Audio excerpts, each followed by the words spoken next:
토렌트라고 하는 파일 공유 시스템이 있습니다. 파일을 공유한다고는 하지만 저작권에 저촉이 되는 파일을 내려받기를 하면 법적으로 처벌을 받게 되어 있습니다.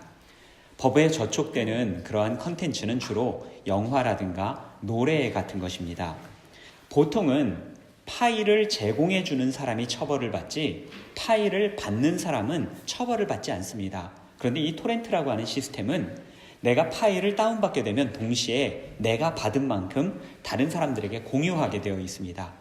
그렇기 때문에 자연스럽게 내가 파일을 가지고 있는 사람이 아니어도 그것을 다운받는 동시에 파일을 제공해주는 사람이 되는 것입니다. 헤비 업로더가 아니더라도 이 토렌트를 통해서 다운로드를 받게 되면 불법 업로더가 될 수 있는 것입니다. 독일 같은 경우에는 이 토렌트에 대한 감시가 상당히 심한데요. 본인 집에 있는 인터넷에 그 무선 인터넷 암호를 세게 걸어놔야 되는 이유가 다른 사람들이 내 인터넷 공유기에 접속을 해서 파일을 다운로드 받더라도 내가 처벌받을 수 있기 때문입니다. 종종 유학생들 중에서 그것을 모르고 이사 온 지 얼마 안 돼서 파일을 다운받다가 저작권 전문 법률회사로부터 편지를 받습니다. 500유로에서 1000유로의 합의금을 내고 합의를 하자고. 가난한 유학생들에게는 청천벽력 같은 이야기가 아닐 수가 없었습니다. 그런데 스위스에서는 토렌트를 사용하더라도 법적으로 저촉을 받지 않는다고 합니다. 그에 관한 토론이 있을 때 이런 이야기가 있었습니다. 어차피 이것들은 대부분 청소년들이 사용을 할 텐데 청소년들이 영화를 보던지 다른 노래를 듣던지 하려면 그것은 다 엔터테인먼트 그런 쪽으로 사용하는 유흥비로 사용하는 그런 돈일 것이다. 그런데 청소년들이 영화를 다운받거나 음악을 무료로 다운받아서 그것을 듣게 되면 어차피 청소년들은 다른 어떤 곳에 이 유흥비를 쓰게 될 것이다. 그렇기 때문에 전체 엔터테인먼트 산업에는 영향을 끼치지 않는다라고 하는 이런 주장이 있었습니다. 그러면서 여기에 대한 재판에서 판결문이 나왔는데 판결문 내용이 재미있습니다. 이제껏 기록 미디어에 새로운 기술이 출현할 때마다 매번 부정적으로 사용하는 일이 있어 왔다. 이것은 진보에 지불하는 대가이다. 신기술을 장점과 기회로 활용하는 사람은 승자이며 이 진보에 뒤처져 종래의 사업 방식에 연연하는 사람은 패자이다. 사람들의 소비와 생활의 패턴이 바뀌고 있는데 컨텐츠 개발자들은 제공자들은 이에 발맞추어서 자신들이 이것을 잘 팔아먹을 수 있도록 자신들 스스로도 변화되어야 한다. 자신들의 사업을 진화시켜야 한다라고 하는 그런 내용이었습니다. 그렇지 못하면 도태되고 사멸하게 될 것이다 라고 하는 판결문이었습니다. 시대가 변합니다. 그리고 그 시대의 변화에 따라가지 못하고 변화되지 못하는 것들은 모두 열등한 것이다 라고 하는 내용이죠. 지난주부터 저희가 함께 보고 있는 갈라디아서의 주제는 자유입니다. 이 자유와 반대되는 개념은 속박, 얽매임 이런 것이겠죠. 바울은 하나님의 구원이 말씀과 율법을 철저히 지켜나갈 때 하나님의 구원이 나에게 임한다 라고 믿어왔던 사람이었습니다. 그래서 그는 율법 교사가 되기 위해서 멀리 예루살렘 유학길까지 나섰던 것입니다. 그래서 그에게 구원이 임하였습니까? 그렇지 않았죠. 오히려 율법을 더 깨달아가면 깨달아갈수록 그의 마음속에는 다른 사람들의 잘못이 보이기 시작했고 다른 사람들을 정죄하는 마음이 마음속에 가득해지기 시작하였습니다. 판단하고 비판하였습니다. 그리고 마침내 유대교와 율법에 반대된다라고 하는 그리스도인들 새로운 집단을 만나게 되었을 때 그는 돌을 들었고 그 돌로 사람을 죽였습니다. 그러나 그가 예수님을 만났을 때 그는 180도 변화되었습니다. 율법의 규칙을 내세우며 돌까지 들었던 사도 바울은 예수님을 만나고 나서 자유의 사도가 되었습니다. 예수님을 만나는 사람들은 변합니다. 여러분들이 혹시 생각하기에 내가 교회를 좀 다녔는데 나는 별로 변한 것 같지 않다. 예수님을 만나지 못한 것입니다. 내가 예수님을 믿는다고는 하지만 나는 좀 사람들을 정죄하고 판단하기를 좋아하는 것 같다. 진실로 예수님을 만나지 못한 것입니다. 우리가 진정 예수님을 만났는지, 그분과 인격적인 만남을 계속하고 있는지 어떻게 알 수 있겠습니까? 우리의 변화된 삶으로 알 수 있습니다. 우리의 삶이 새로워진 것을 통하여 내가 정말 주님을 만났구나, 내가 정말 주님을 주님으로 모시고 살고 있구나, 이것을 알게 된다는 것입니다. 사랑하는 교회 여러분, 여러분들은 주님을 만나고 나서 여러분의 삶은 어떻게 변화되셨습니까? 주님을 만나기 전과 주님을 인격적으로 고백한 이후에 여러분의 삶은 어떻게 달라지셨습니까? 주일 아침에 늦잠을 못 자게 되고, 특히 오늘같이 일광전략 시간제가 시작된 날은 1시간 또 손해보고, 그래도 감사한 것은 베른 교회는 오후에 예배가 있어서 늦잠 자는데 지장이 없어지고, 밖에서 식사할 때 기도하는 것도 사소한 거지만 사실 우리 일상에서 매일 느끼는, 내가 그리스도인임을 나타내야 될까, 보여줄 수 있을까 항상 고민하게 되는 부분 아니겠습니까? 사람들이 많은 곳에서 두 손을 모으고 기도할까, 식판을 그냥 잡고 기도만 할까, 아니면 친구와 같이 함께 식사를 하는데 같이 공동으로 기도를 해야 될까, 아니면 각도를 해야 될까? 교회에서 보내는 시간도 참 많아지죠. 집에 보면 교회에 관련된 짐들이 점점 많아집니다. 교회 가방도 생기고, 성경책, 찬송가, 목사님들이 자꾸만 사라고 하는 책들은 왜 이렇게 많은지 그런 것들도 생기고, 어느 때는 교회의 물건을 맡아서 보관하게 되는 그런 경우도 있습니다.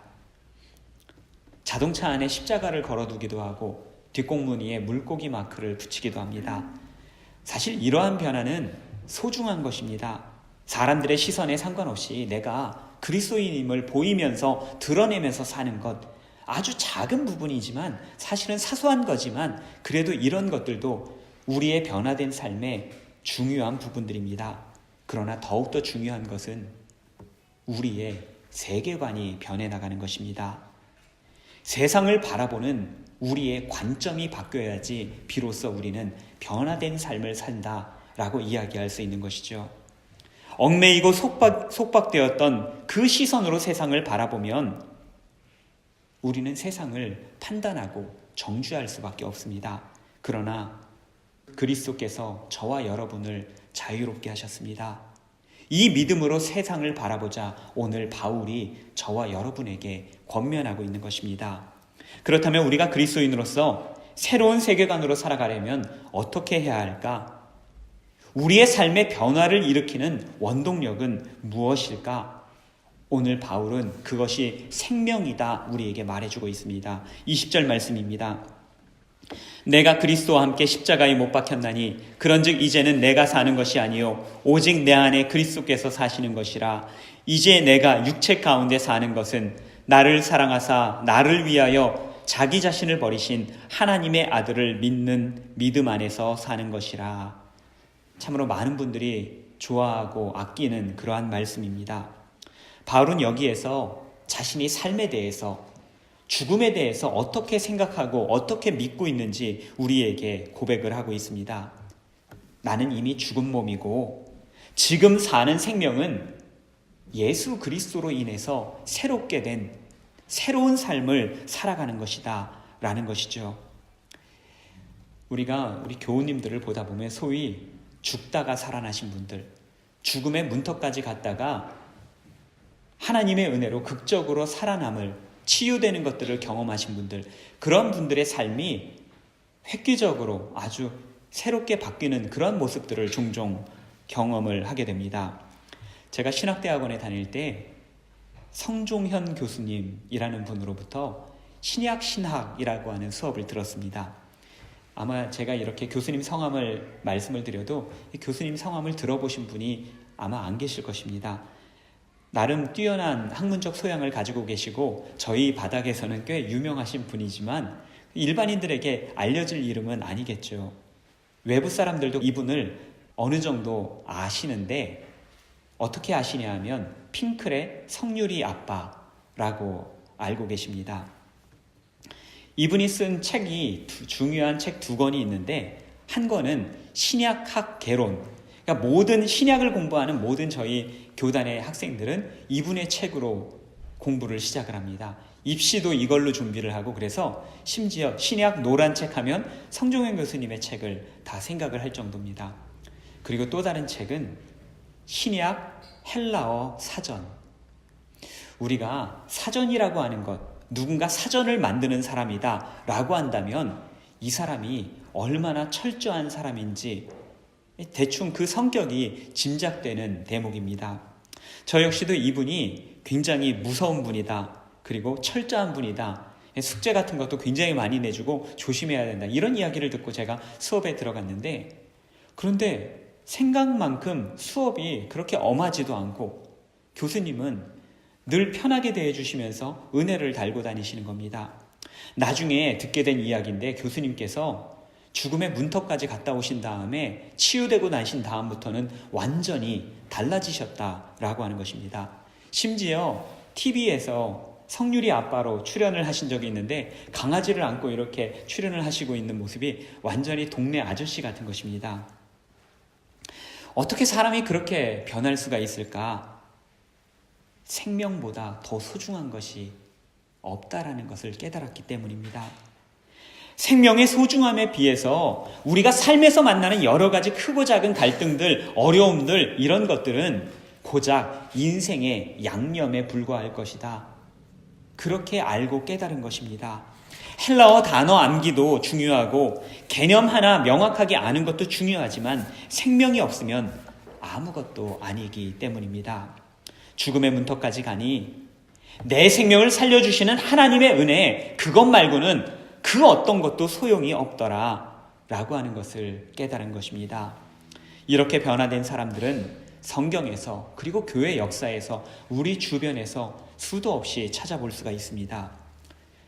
종교개혁자 마틴 루터, 그가 성직의 길을 걸어가기 전에 그는 법학도였습니다. 무엇이 옳고 무엇이 그른지 판단하고 그것으로 사람들을 정죄하기도 하고 풀어주기도 하는 그런 것을 공부하는 사람이었습니다. 그러나 거기에서부터 자신의 무죄를, 자신의 결백함을 이야기하거나 혹은 구원과 평안과 안식을 얻을 수가 없었습니다. 그러던 중에 벌판에서 벼락치는 것을 경험을 하게 되고, 그는 죽음의 공포를 느끼며 수도사가 되기로 결심을 합니다. 성 안 나여 내가 수도사가 되겠습니다. 죽음의 공포에서 벗어나려는 것이었죠. 당시 수도사의 삶은 철저하게 규칙을 따르는 그런 삶이었습니다. 잠도 하루에 2시간, 3시간밖에 자지 못하고 식사도 하루에 한 끼밖에 하지 못하는, 그리고 외모도 가꿀 수가 없이 머리에 가운데 털들은 다 뽑아버려서 그냥 하나님만 바라보고 살게 하는 그러한 삶을 살았습니다.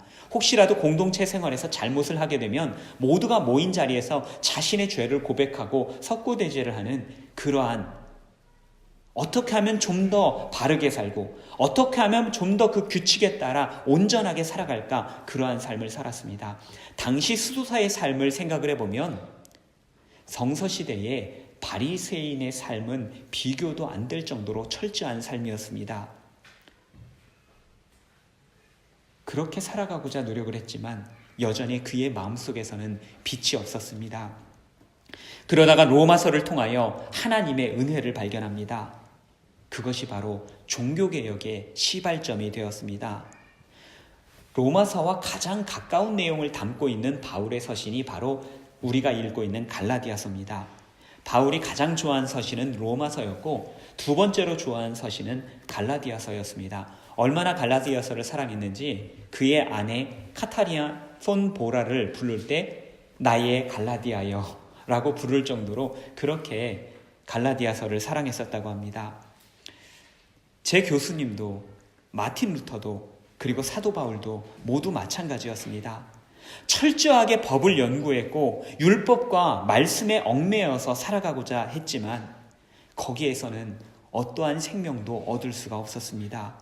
그들이 생명을 얻은 것은 어디였습니까? 주님을 만났을 때, 은혜를 경험했을 때 그들은 구원을 얻었습니다. 나의 힘이 아닌 하나님의 힘에 의지하여서 살아간다라고 그것을 고백할 수 있을 때 그들은 비로소 마음의 평안을 얻을 수 있었고 하나님의 구원을 경험할 수 있었던 것입니다. 자신들의 생명을 비로소 하나님께 온전히 내어 맡길 수 있었습니다. 이것을 두고 우리는 믿음이라고 말합니다. 믿음, 우리 신앙에 있어서 가장 중요한 것인데 이 믿음, 과연 이 믿음이란 무엇에 대한 믿음이란 말입니까? 하나님께서 우리에게 주신 생명, 하나님께서 우리에게 주신 은혜에 대한 믿음 아니겠습니까? 갈라디아서 1장에서 고백한 바와 같이 바울은 회심을 한 이후로 광야로 나아갔습니다. 구약 성경을 보게 되면, 그리고 신약에서도 모세도 하나님께 쓰임을 받기 전에 광야에 나갑니다. 예수님도 세례를 받고 나셔서 광야로 나가셨죠. 다윗도 왕이 되기 전에 광야에서 많은 시간을 보내게 됩니다. 왜 그들은 그렇게 많은 시간들을 광야에서 보냈던 것입니까? 영성학자 헬리나우에는 이렇게 말을 합니다. 광야란 거짓된 자아가 죽고 참 자아를 발견하는 곳이다. 바꾸어 말하면 우리가 참 자아를 발견하려면 거짓된 자아를 죽여야만 한다. 거짓된 자아를 죽이려면 광야로 나아가야만 한다라고 하는 것입니다. 삶과 죽음의 경계에서 사투를 벌이는 광야를 경험하지 않는 이상 사람들은 진실로 그 생명의 가치가 어떠한지 깨닫기가 어렵다라는 이야기입니다. 그러니 스스로 까다로워질 뿐만 아니라 다른 사람들에 대해서도 까다로워지는 것입니다. 죽음을 알지 못하기에 은혜도 알지 못하고 생명도 알지 못하는 것입니다. 진정 생명의 소중함을 알 때에 비로소 그리스도인으로서 변화가 시작됩니다. 변화의 또 다른 원동력은 사랑입니다. 20절 중반에 보게 되면 바울이 육체 가운데 내가 여전히 살고 있는 이유, 그것에 대해서 우리에게 설명을 해주는데요. 이렇게 말하고 있습니다. 나를 사랑하사 나를 위하여 자기 자신을 버리신 하나님의 아들을 믿는 믿음 안에서 사는 것이라. 그렇습니다. 이 모든 것들은 사랑 때문에 벌어진 일입니다. 하나님의 사랑 때문에 생겨난 일입니다. 제가 종종 설교 시간에도 언급하는 찬양입니다만 아름다운 이야기가 있네라고 하는 찬양이 있습니다. 제가 어려서 굉장히 주일학교에서 흥겹게 부르던 그런 찬양입니다. 그런데 이 찬양을 요즘에 나이가 들어서 다시 한번 천천히 불러보면, 가사를 음미하면서 불러보면 그렇게 은혜가 될 수가 없습니다. 힘들고 지칠 때, 마음이 무너질 때, 뭔가 하고 싶지 않을 때, 그럴 때 이 찬양을 부르면 다시 힘이 나기도 하고 다시 주님의 사랑이 마음속에 솟아나기도 하는 그러한 찬양입니다. 모두 아시겠지만 그 가사를 제가 한번 불러드리겠습니다. 아름다운 이야기가 있네. 구세주의 사랑 이야기. 영광스런 천국 떠난 사람, 나와 같은 죄인 구하려. 주님의 그 사랑은 정말 놀랍네. 놀랍네. 놀랍네. 오, 주님의 그 사랑은 정말 놀랍네. 나를 위한 그 사랑. 사순절에 주님의 고난을 생각하시면서 천천히 불러보시면 참으로 은혜가 되는 말씀입니다. 아, 주님께서 나를 위해서 이 땅에 오셨구나. 나를 사랑하셔서 오셨구나. 그런데 그 3절의 가사가 다음과 같습니다. 사람들은 이해할 수 없네.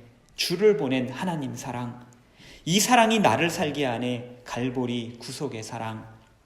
독생자를 이 땅에 보내주신 하나님의 사랑을 사람들은 이해를 하지 못한다라고 하는 것입니다. 왜 그럴까요?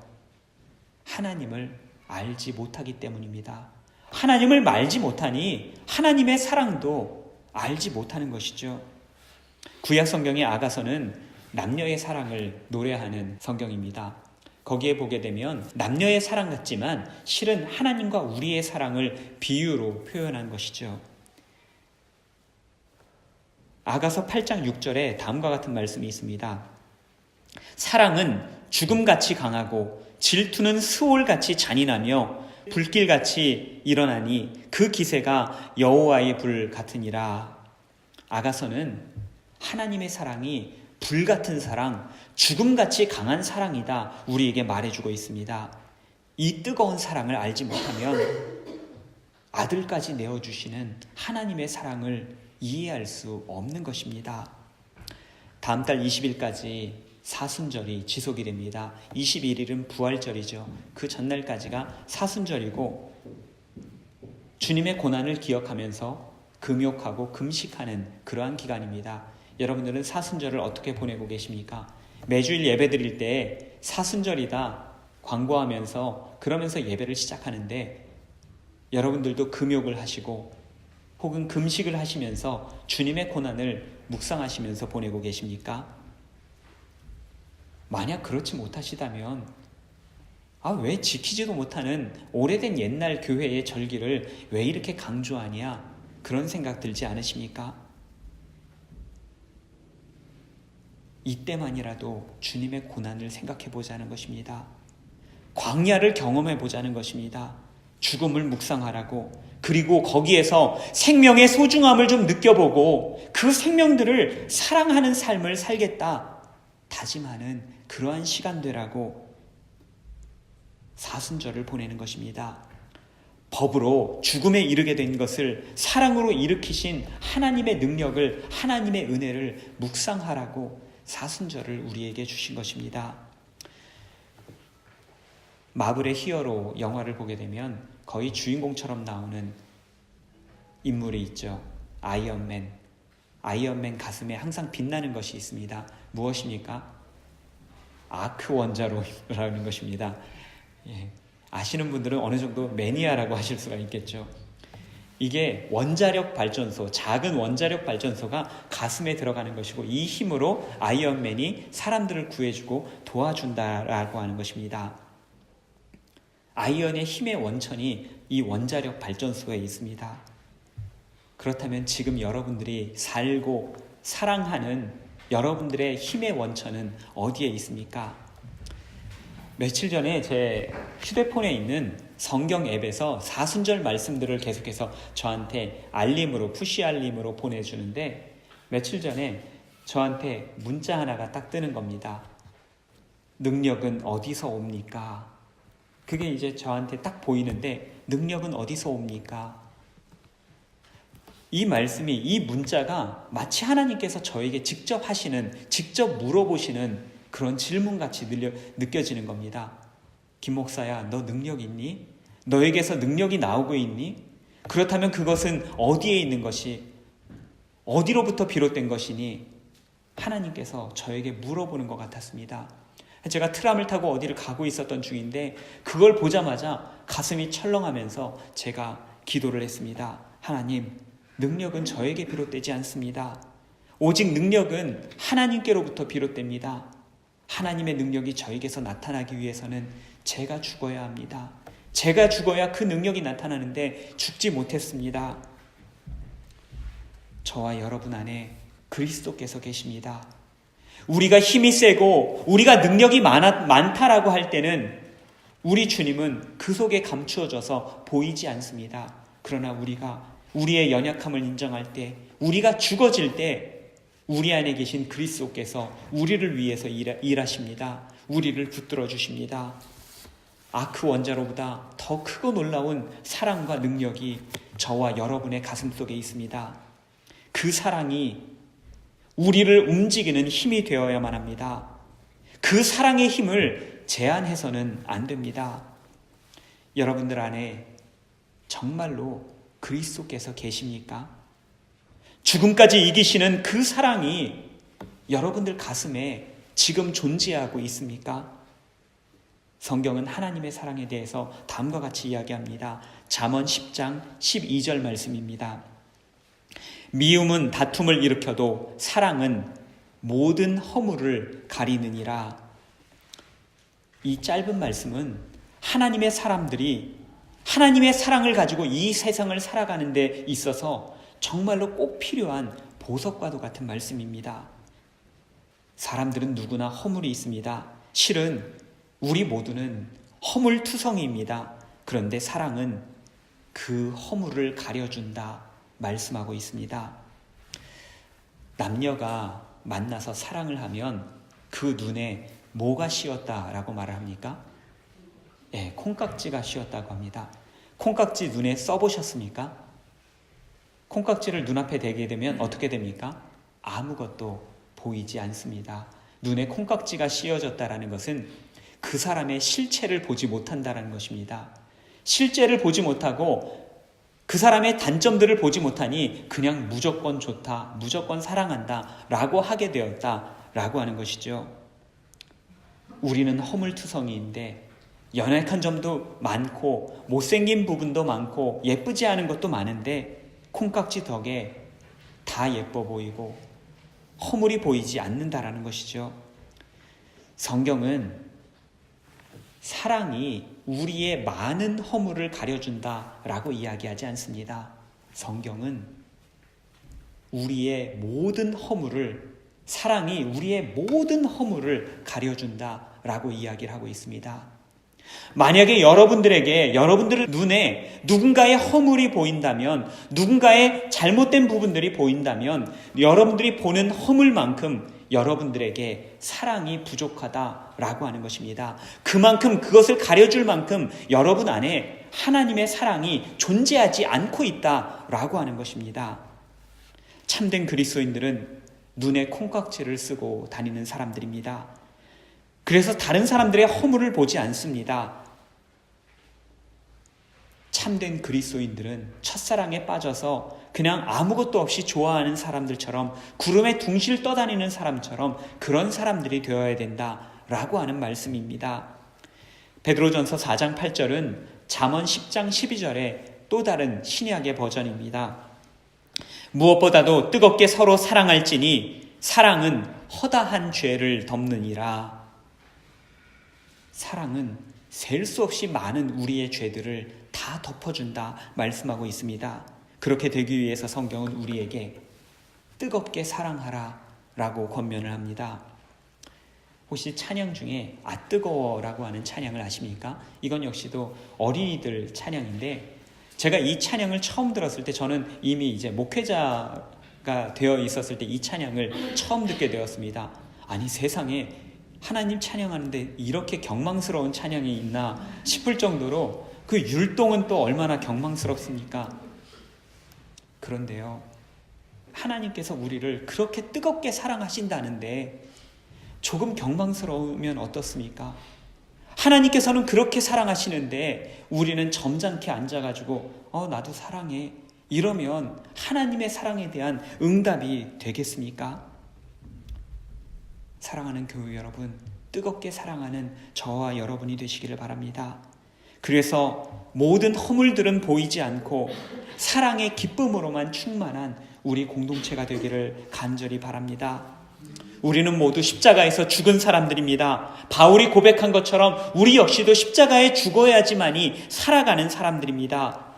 그래서 예수 그리스도의 십자가는 무엇이든지 견디게 해줍니다. 무엇이든지 이기게 해줍니다. 어떤 허물도 덮어주며 서로를 이해하게 만들어줍니다. 그 사랑으로 살아가며 그 생명으로 살아가기를 다짐하는 저와 여러분 되시기를 바랍니다. 예수 그리스도의 사랑과 생명으로 날마다 변화되어가는 저와 여러분의 삶이 되기를 간절히 바랍니다. 기도하겠습니다. 하나님의 사랑은 한없이 크건만 저희의 사랑은 여전히 부족합니다. 때로는 판단하고 때로는 비판하며 사람들을 속박합니다. 저희의 허물은 감추려 하지만 남의 허물은 드러내려고 합니다. 주님을 만날 때마다 우리의 옛사람 모두 죽게 하시고 하나님의 사랑으로 새롭게 태어나는 저희 되게 하여 주시옵소서. 성령 충만하여서 은혜로 서로를 품어주는 믿음의 공동체 되게 하여 주시옵소서. 예수님 이름으로 간절히 기도드립니다. 아멘.